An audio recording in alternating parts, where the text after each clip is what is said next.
ഇതിനെതിരെ ക്രൈസ്തവർ നടത്തിയ യുദ്ധമായിരുന്നു ക്രിസ്തീയ യുദ്ധം. ക്രിസ്തീയ യുദ്ധത്തിൽ സഭയ്ക്ക് വേണ്ടി യുദ്ധം ചെയ്യാണ്ടിരിക്കാൻ ഈശോയുടെ പടയാളി എന്ന നിലയിൽ എനിക്ക് പറ്റില്ലായിരുന്നു. പ്രായം കുറവ് കൊണ്ട് എന്നെ സൈന്യത്തിൽ ചേർക്കാൻ ആരും തയ്യാറായില്ല. പക്ഷേ ഈശോയ്ക്ക് വേണ്ടി ജീവൻ നൽകാനും അങ്ങനെ എളുപ്പത്തിൽ സ്വർഗത്തിലേക്ക് പോകാനുള്ള അവസരം തരണമെന്ന എന്റെ അപേക്ഷ ഓട്ടുവിൽ അവർ സ്വീകരിച്ചു. അങ്ങനെ ഞാൻ സൈന്യത്തിന്റെ ഫ്ലാഗ് ഹോൾഡറായി. ഗാഡലൂപ്പ മാതാവിന്റെ ചിത്രമുള്ള പതാകയും കുരിശും പിടിച്ച് വിവാഹ ക്രിസ്തോടെ മുദ്രാവാക്യങ്ങൾ മുറുക്കി ഞാൻ യുദ്ധത്തിനിറങ്ങി. പക്ഷേ ശത്രുക്കൾ എന്നെ പിടികൂടി ജയിലിലടിച്ചു.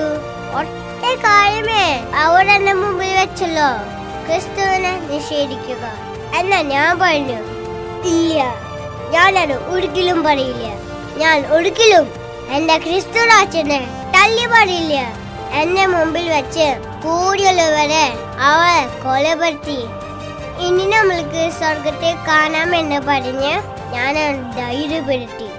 ജയിലിൽ വെച്ച് എന്നും ജപമാല ജോലി പ്രാർത്ഥിച്ചു.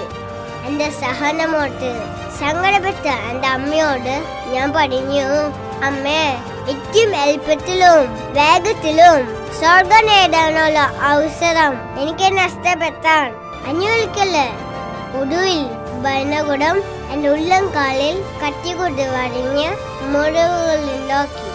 അപ്പോഴും ഞാൻ വിളിച്ചു പറഞ്ഞു, വിവാഹ ക്രിസ്തോടെ.